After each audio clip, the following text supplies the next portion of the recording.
Lesson 17. Improving your data models. In this lesson, you take advantage of Mongoose schema and model creation tools. To start, you improve your simple model and add properties to the models to restrict what data can be saved to the database. Next, you see how to associate data in a NoSQL database such as MongoDB. At the end, you build out static and instance methods for the model. You can run these methods directly on Mongoose model objects and create the necessary controllers actions for them to work with the application. This lesson covers adding validations to your models, creating static and instant methods for your models, testing your models in REPL, implementing data associations on multiple models, adding validations on the model. So far, you've built a model with Mongoose. The model you created is an abstraction from the data represented as a document in your MongoDB database. Because of this abstraction, you can create a blueprint of how you want your data to look and behave using Mongoose schemas. Take a look at the subscriber data model for your recipe application 17.1. The subscriber schema lets application know that it's looking for three properties of a certain data type. It doesn't specify, however, whether the properties can be duplicates. If a size limit exists, the zip code could be saved as 15 digits, for example, or whatever the properties are even required for saving to the database. It won't be any help to have subscriber records in your database if they are mostly blank. Next, you add some ways to validate that your properties ensure that your data is consistent.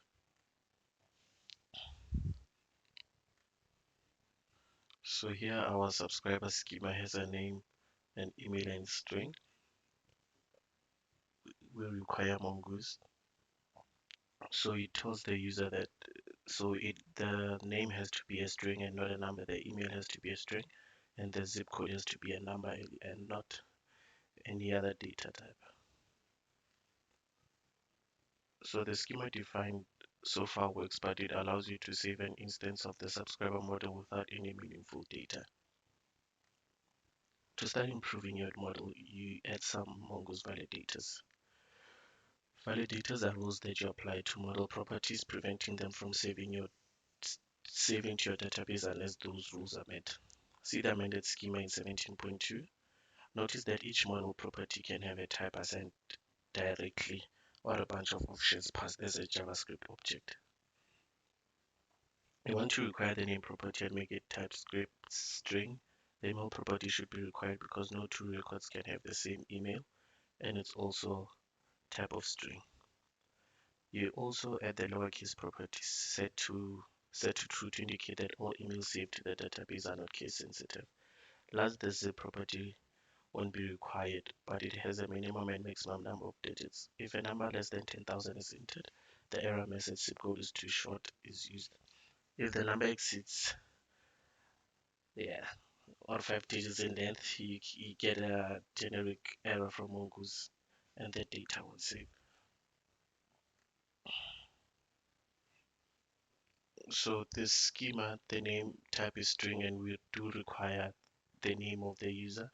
The email type is string, and we require the email. Even if the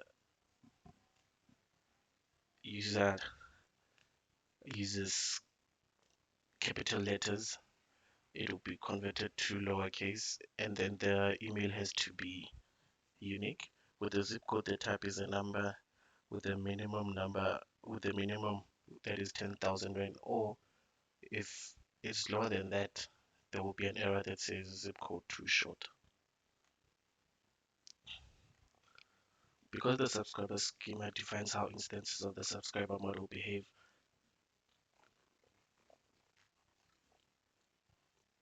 so you can also add instance and static methods to the schema. As in traditional object-oriented programming, instant methods operate on an instance of the subscriber model and are defined by subscriber schema.methods. Static methods are used for general queries that may relate to many subscriber instances and are defined with subscriber schema.statics. Next, we add two instance methods from 17.3 to your recipe application.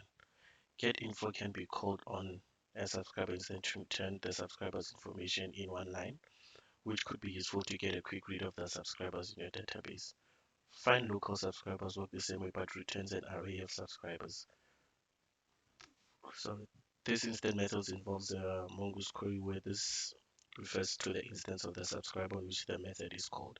Here you're asking for all subscribers with the same zip code.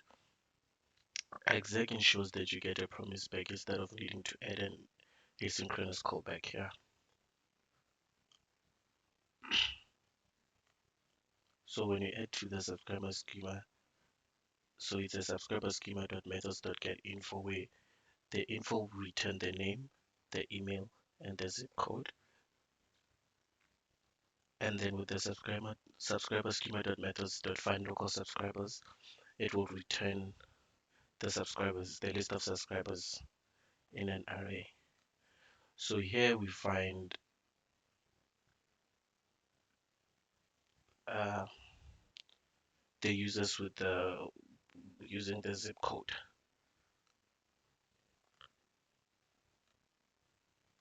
Mongoose provides dozens of query methods. You could add more methods and validations in subscriber.js, but Mongoose already offers many methods for you to query documents. Table 17.1 lists a few query methods that you may find useful.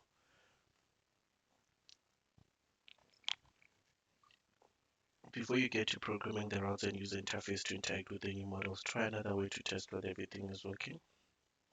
REPL. In the next section, you apply the code from earlier in this lesson to a new REPL session.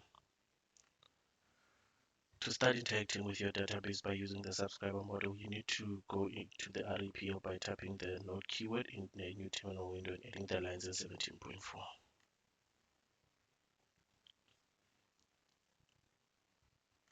So here we require Mongoose and we require the subscriber in models/subscriber.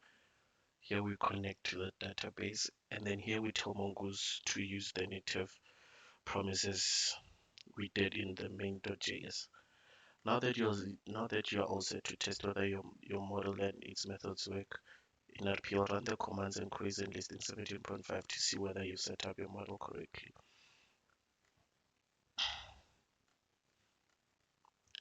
Create a new subscriber document with the name John and email john@wexler.com.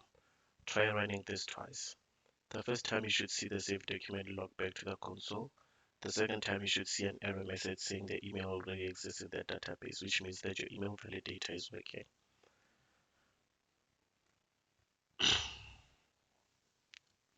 So if we look at listing 17.5 with subscriber.create, we create a subscriber named John with the email johnwexler.com with the zip code 12345. It then takes the subscriber just created it and it console logs it to subscriber. If there's an error, it will console log an error message. We have the variable subscriber where we'll find one subscriber that has the name John. If it finds the subscriber with the name John, it will give the result of the name of the subscriber, and then it will console log the subscriber.getInfo. So it will console log the name John, email John Wexler, zip code 12345.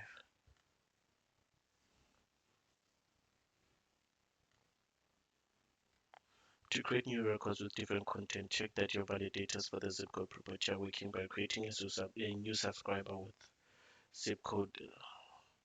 Then try to delete one or all of your subscriber records directly from REPL.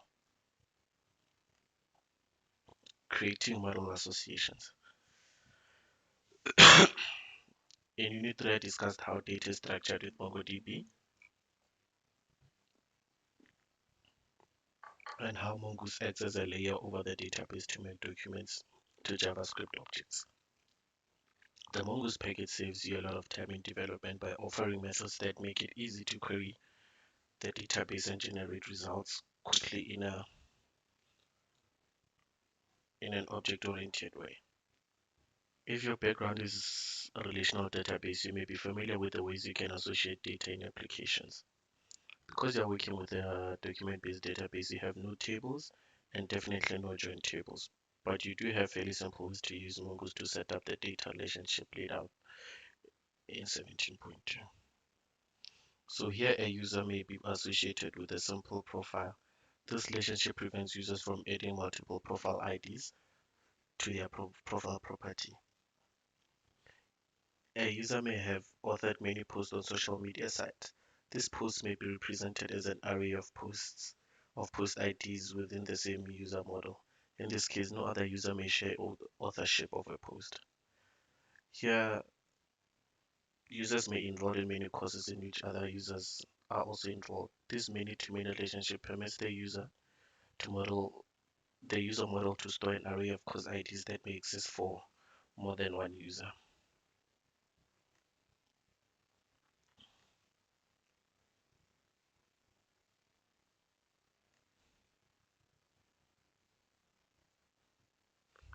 So here we're creating a schema and model in course.js.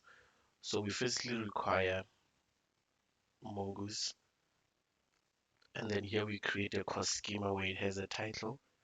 In the title has to be, the type of the title is a string.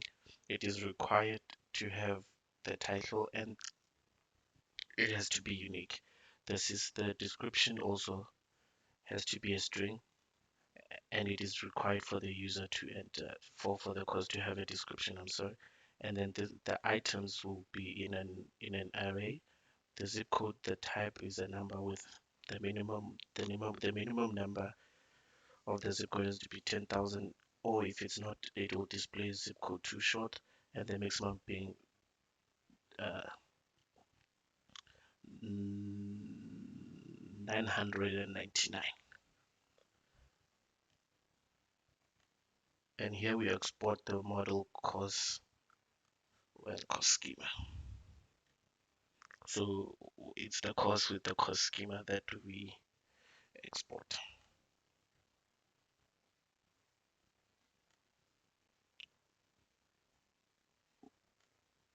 If you want to restrict subscribers to one course at a time, you could remove the brackets around the property. The brackets signify an array. Okay, so if we wanted to restrict, this would be bracket would have to change this, because this square brackets means an array where they can choose one or more. Populating data from the associated models. Population is a method in Mongoose that allows you to get all the documents associated with your model and add them to your query results. When you populate query results, you are replacing the object IDs of associated documents with the document's contents. Sorry. To accomplish this task, you need to change the populate method to your model queries. Subscriber.populate subscriber courses, for example, takes all the courses associated with the subscriber object and replaces the object IDs with the full course document in the subscriber's course query. With these two model setup, go back to RAPL and test model associations. See the commands in listing 17.7. We first require the courses model, and then we set up two variables outside the promised change scope so that you can assign and use them later. And then we create a new course instance with values that meet the course schema requirements. Upon creation, you are assigning the saved course objects to test course. Alternatively, you've already created a course so you can get it from the database. Assuming that you created a subscriber earlier in the lesson, these lines pulls a single subscriber from the database and assigns it to test subscriber. You push the test course into the subscribers array of courses. You need to make sure that you need to make sure to save the model instance again so that changes take effect in the database. Last, use populate on the subscriber model to allocate all the subscriber courses and fill in their data in the subscriber's course query.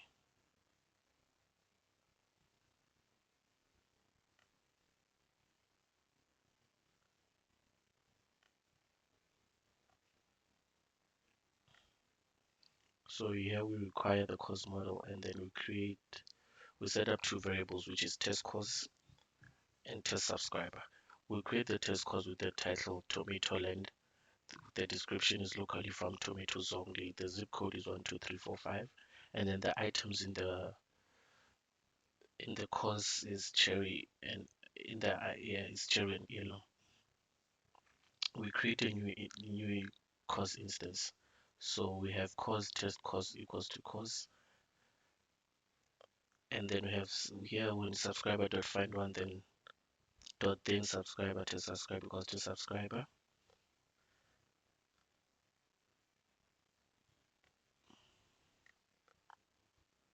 and then here we push the test course into the courses array of the test subscriber. Then we save here, we test subscriber dot save, we save the model instance again, and then use populate on the model.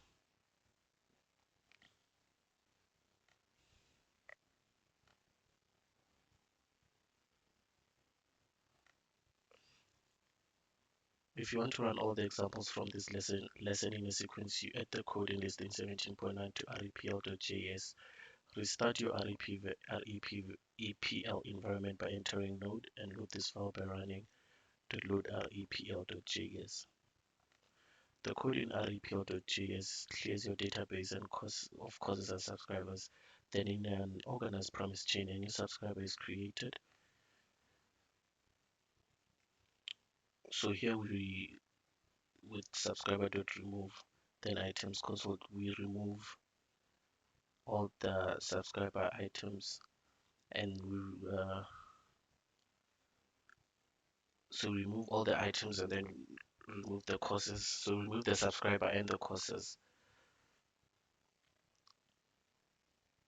and then from there we create a new we create a subscriber named John with the email johnwexler.com and the zip code 12345.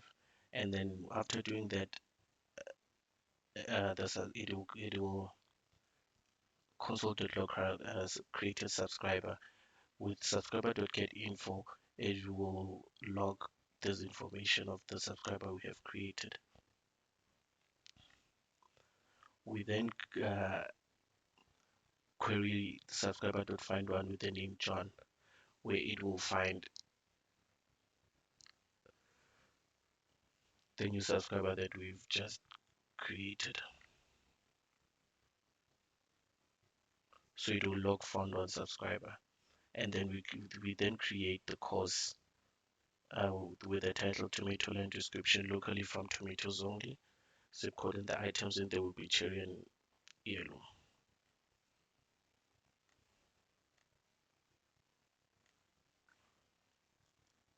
And then with the course we then have test course equals to course, and then it will console.log created course, which would be the course Tomatoland with the description and the zip code.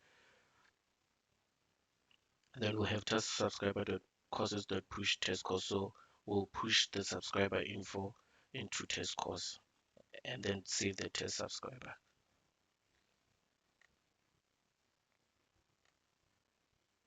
And then we will also populate the subscriber into courses. So here in lesson 18, you expand on these associations. You add some control actions to manage how you interact with your data. In summary, in this lesson, we learn how to create more robust Mongoose models. We also created instance methods for your models that can be run from elsewhere in your application on specific model instances. Later, you tested your models for the first time in REPL and created a new course model with many-to-many association to your existing subscriber model. This relationship allows subscribers on the site to show interest in specific recipe courses, allowing you to target your users better by location and interest. In lesson 18, you build a user model along with the CRUD methods that any application needs to manage its data.